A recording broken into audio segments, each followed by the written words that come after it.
Galing pa umanong Mankayan Benguet ang panindang repolyo ni Alex na nakadisplay sa gilid ng kalsada ng Barangay Poblacion Norte, Cabala Union. ₱100 ang kada plastic na naglalaman ng 6 na pirasong malalaking repolyo. Hindi na raw kasi maibenta sa Highland ang mga repolyo dahil sa oversupply nito. Nalakatikon ma'am iti repolyo so ajay. No i-deliver na kami kumatadayaw. Siyempre di matkwada kay kasla pasay na nungat. Siyempre di dumakat aw matilugan na ako nga sarili ta. So pwede kasla pagargilada.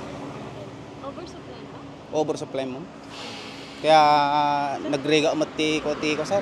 Ma'am iti may nga farmers ma'am. Kasi mura siya and then gagamitin sa okasyon. Laman naman ng truck na ito ang 6,000 kilong repolyo mula Bugyas, Benguet. Sa gilid ng National Highway ng Barangay Madayagdag, San Fernando City, ang kanilang pwesto ngayong araw upang maipaubos ang toneladang repolyo.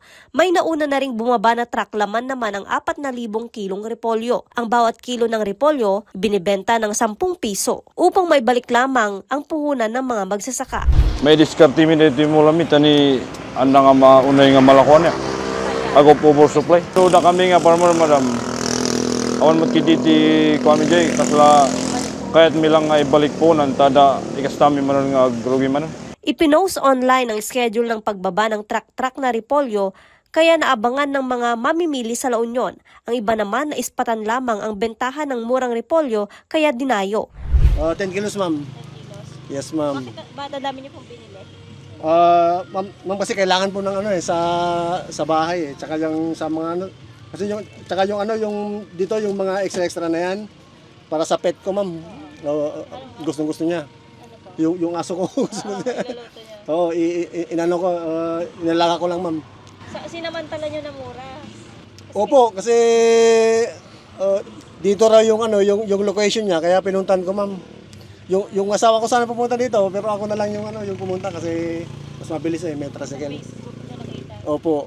Kaysa naman may oversupply kasi. Oo, kaya po nga. Tsaka pag binili po sa sa bayan, mahal na po yan ma'am. Hindi ka makakabili ng isang tan na ganito. Kasi kilo-kilo na yun. Yung isang peraso po ma'am sa palengke, siguro mabibili mo to ng mga ₱40, ganun. Ayon na rin sa mga local farmer, marami pa raw silang iha-harvest sa kanilang farm. Sila na mismo ang dumarayo sa mga probinsya para lang maibenta ang kanilang mga produkto kahit pa kapalit lamang nito ang kanilang krudo at puhunan na muling magagamit sa pagtatanim. Joanne Ponsoy, Balitang Solid North.